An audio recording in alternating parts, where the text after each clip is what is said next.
Salut à toutes et salut à tous et bienvenue dans cette nouvelle vidéo sur la chaîne C'est mon avis. J'ai passé quelques jours en compagnie de ce Oppo Find X3 Lite 5G. Le nom est long, mais je vous promets que ça vaut le coup. J'ai adoré ce téléphone, je vais vous en dire un petit peu plus. Mais tout de suite, c'est parti pour le jingle.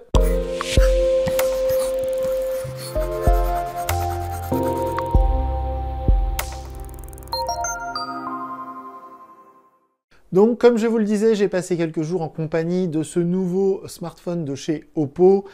Évidemment, avant de visionner cette vidéo, si vous vous intéressez à ce smartphone, je vous conseille vivement d'aller voir notre vidéo de déballage. Vous la trouverez facilement sur la chaîne.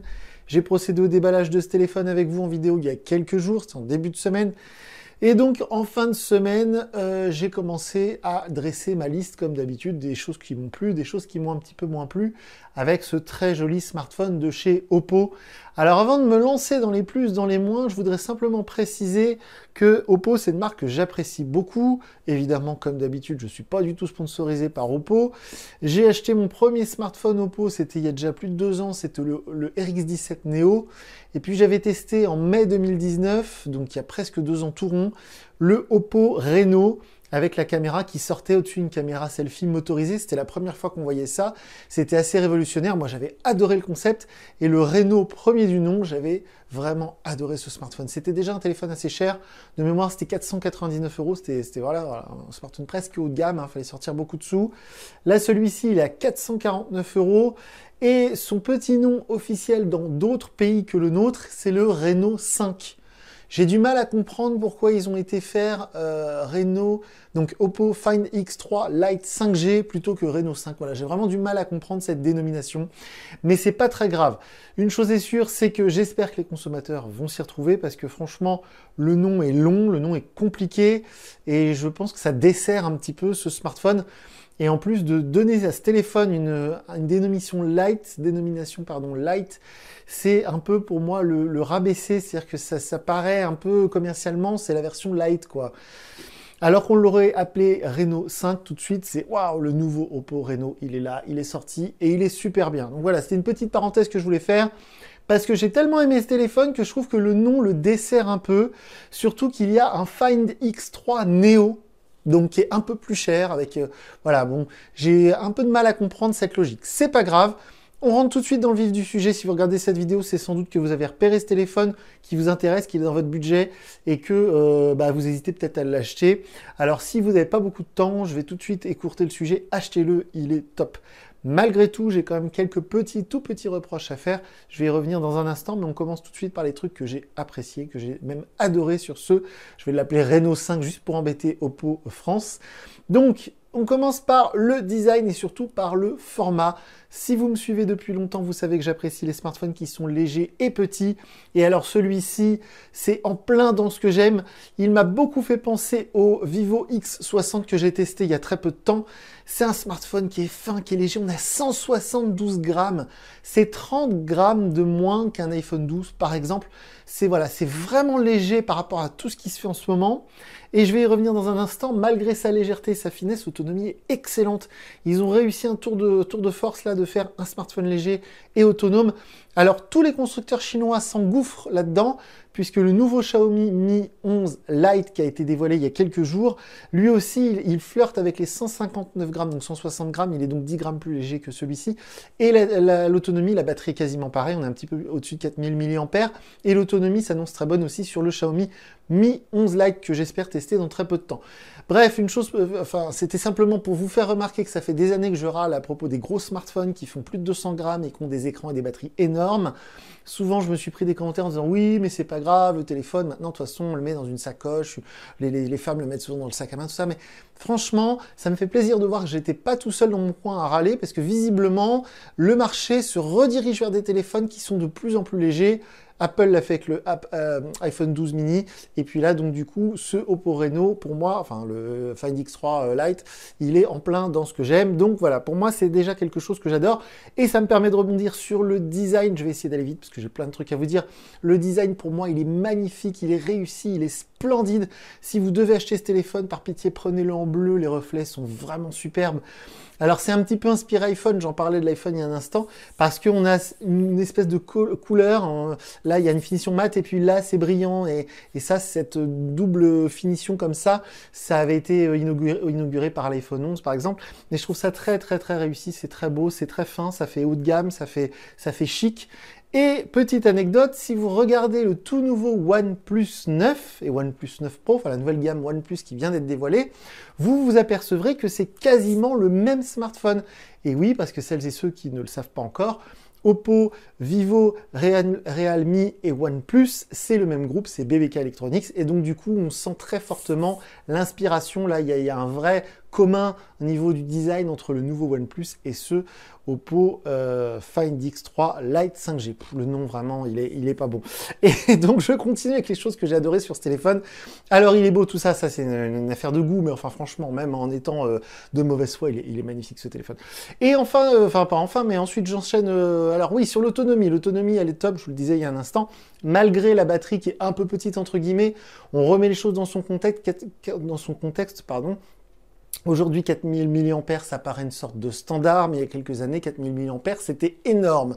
Donc là, on est un petit peu au-dessus de 4000 mAh. Je vous mets sous la vidéo le lien vers la fiche technique complète. Vous pouvez aller voir ça par vous-même. Mais j'ai envie de dire, les milliampères, on s'en fiche un peu. Est-ce que l'autonomie est bonne? Oui, elle est excellente.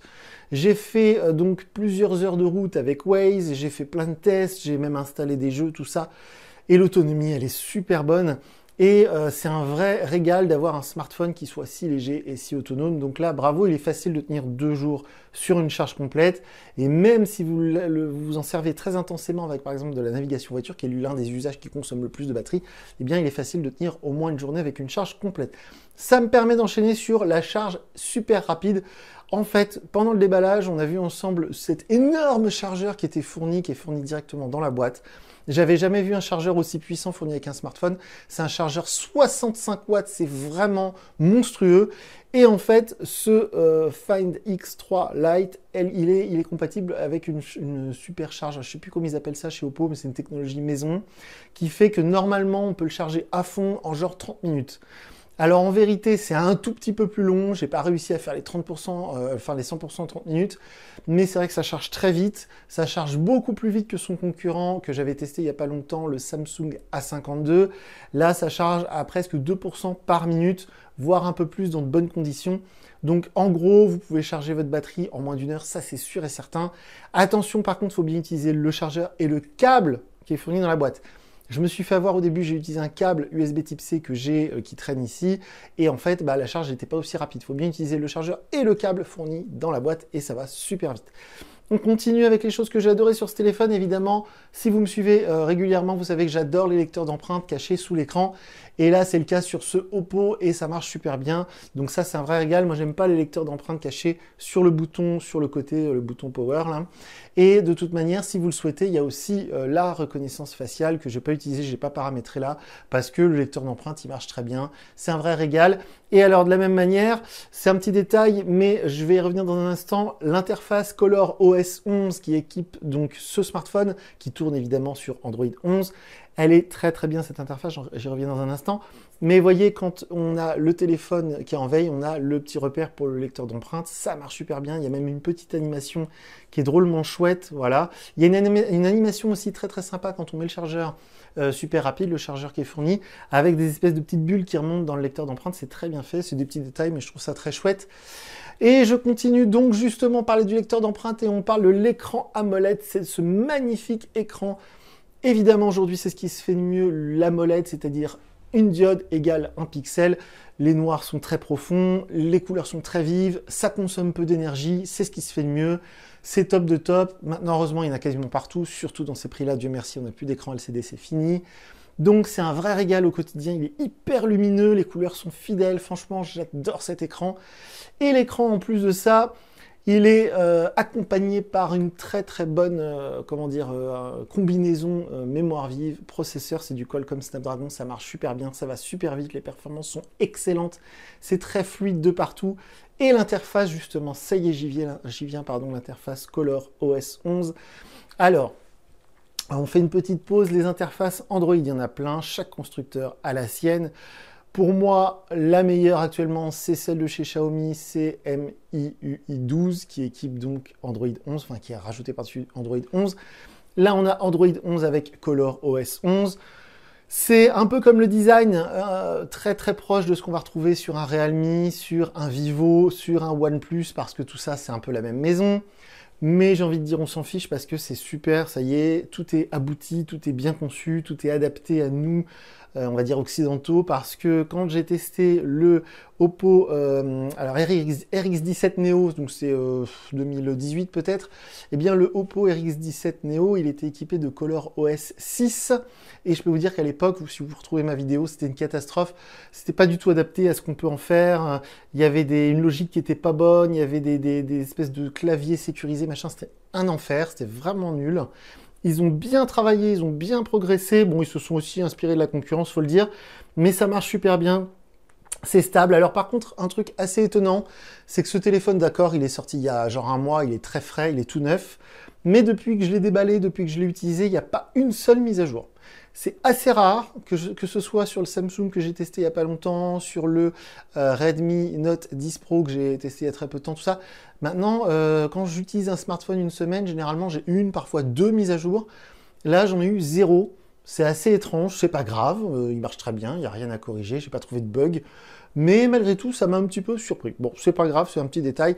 Mais voilà, tout ça pour dire que l'interface ColorOS 11, elle est bien aboutie. Maintenant, ça y est, c'est bon, ça marche super. J'ai même pas changé le launcher, le fameux lanceur d'application.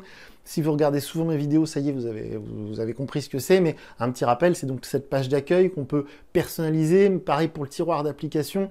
Les options de personnalisation font que j'ai pas eu envie de rajouter un lanceur d'application alternatif type Poco Launcher, Nova, Apex et ce genre de choses.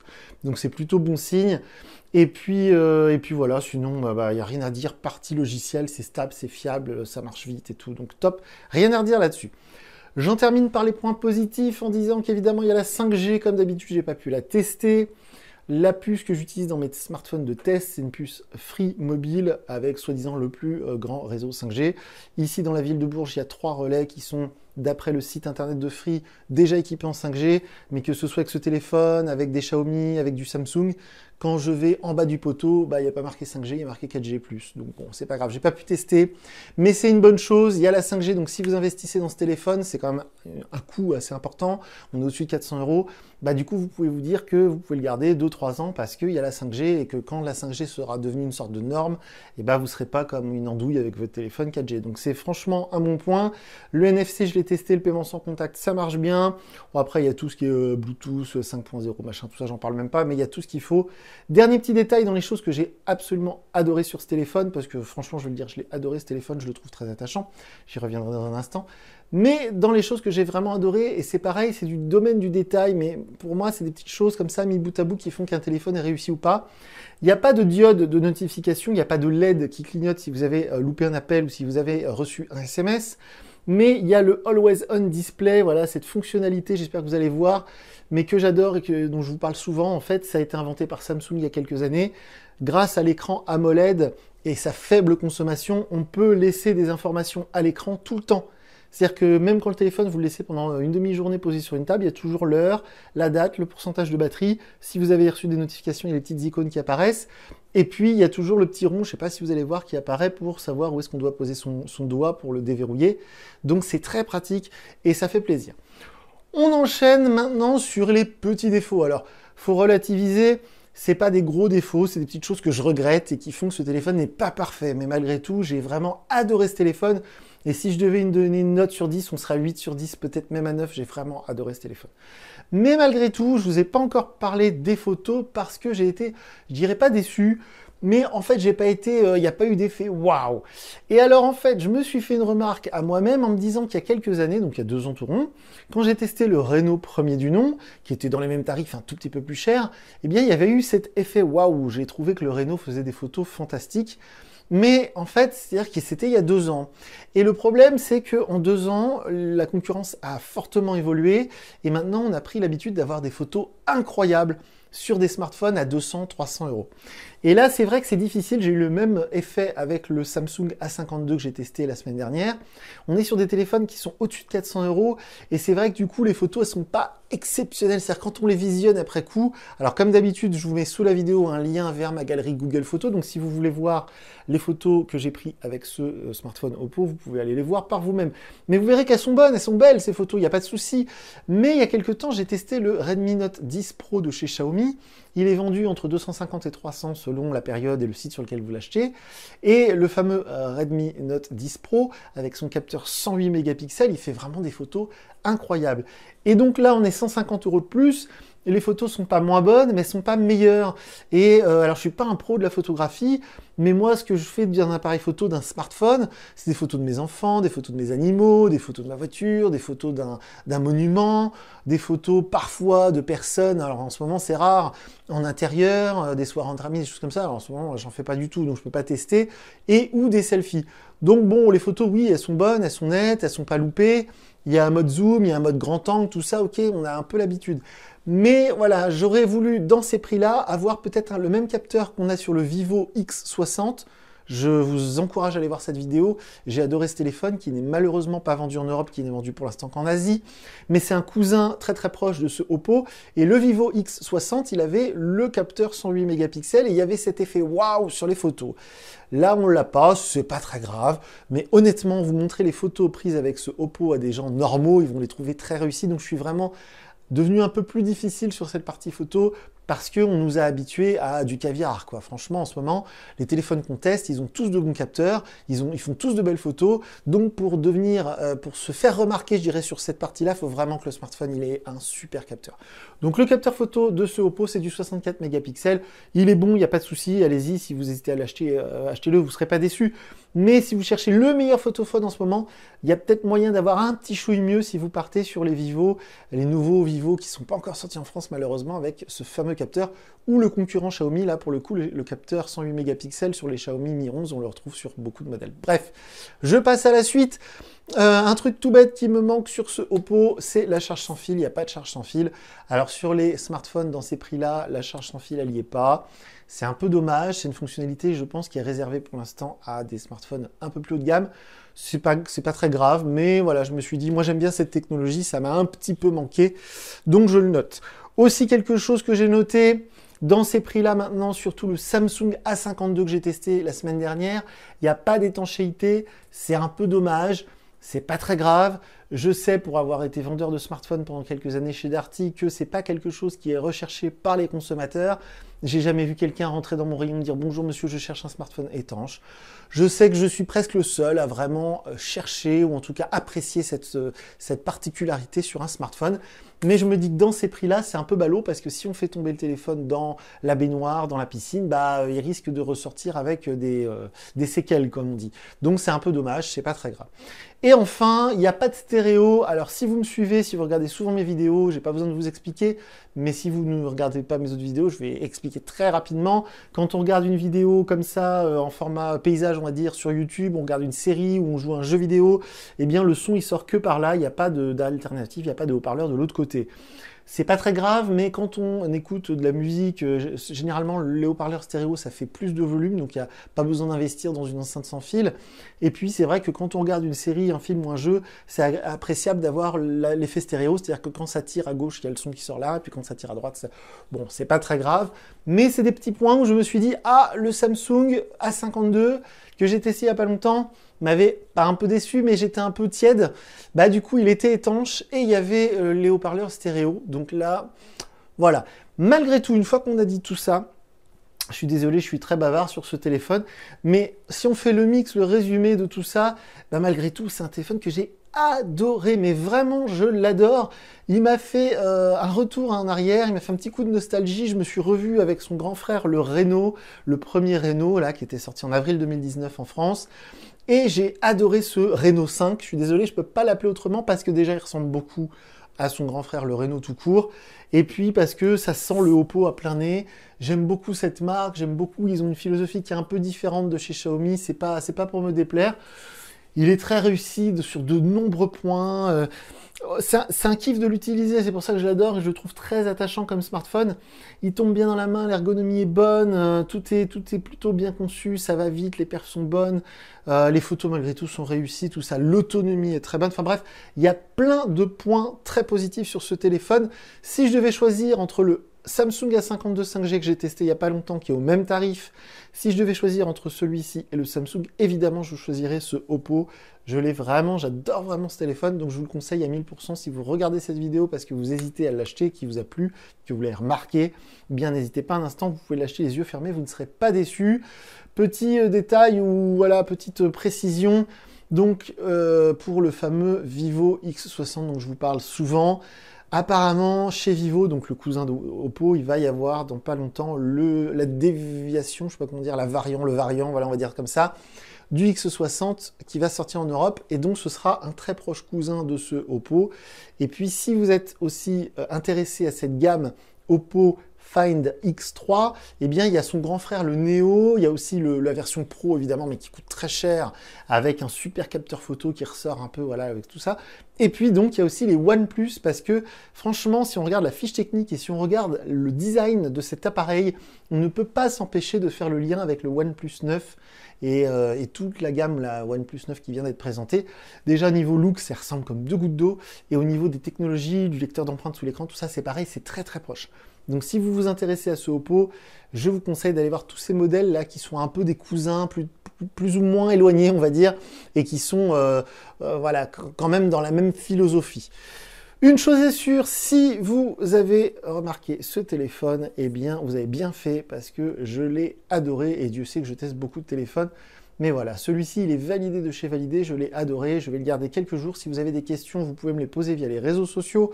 Je ne lis pas les commentaires que vous pouvez mettre sous la vidéo, donc si vous posez vos questions dans les commentaires YouTube en dessous de la vidéo, je n'y répondrai pas, mais je me ferai un plaisir de vous répondre via mes réseaux sociaux. Je suis désormais de retour sur Twitter, sur Instagram, et donc je vais le garder encore quelques jours, ce Oppo, jusqu'à mon prochain smartphone. Normalement, ce sera que je dise pas de bêtises, le Poco F3 qui devrait arriver d'ici quelques jours. Donc voilà pour ce test du Oppo Find X3 Lite 5G. Le nom est nul, mais le téléphone est super. Donc moi, je vous dis à très bientôt pour une nouvelle vidéo sur la chaîne. Salut!